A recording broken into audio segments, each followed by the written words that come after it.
আজকে 10 মে 2025 ইং 2568 বুদ্ধাব্দ রোজ শনিবার বুদ্ধের ত্রিস্মৃতি বিজড়িত শুভ বুদ্ধ পূর্ণিমা তিথিকে উপলক্ষ করে হোলি নার্সিং কলেজের শিক্ষার্থী এবং doctor Umme Salma nursing institute এর শিক্ষার্থী উপাসক উপাসিকা বৃন্দ তাদের সম্ভাবনাময় শিক্ষা জীবনকে উজ্জ্বল ভবিষ্যতের দিকে নিয়ে যাওয়ার জন্য এবং আত্মপর উভয় হিত সুখ ও সকল প্রাণীর মঙ্গল কামনায় চট্টগ্রাম মৈত্রী বনবিহারে আয়োজন করেছেন সঙ্গদানের এই মাঙ্গলিক পুণ্যানুষ্ঠান।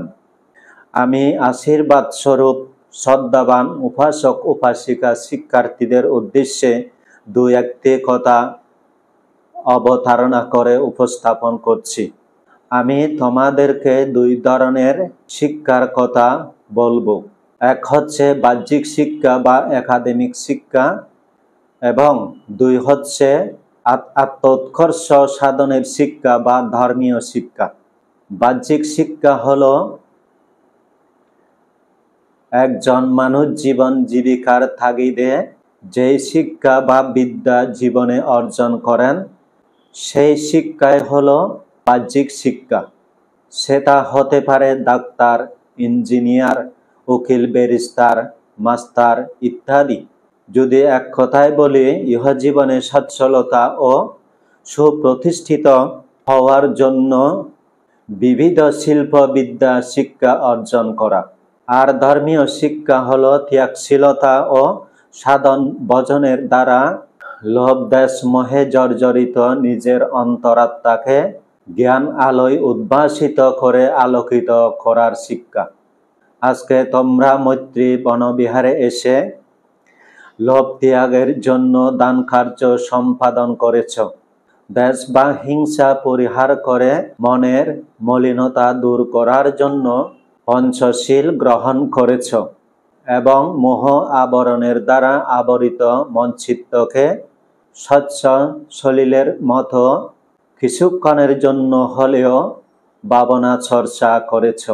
এই আত্মোৎকর্ষ সাধনকারী ধর্ম শিক্ষায় মানুষকে ইহা পরকাল মহত্ব করে তোলে এবং অপায় দুর্গতি দূর করে সুগতি স্বর্গ মোক্ষের দিকে লয়ে যায়।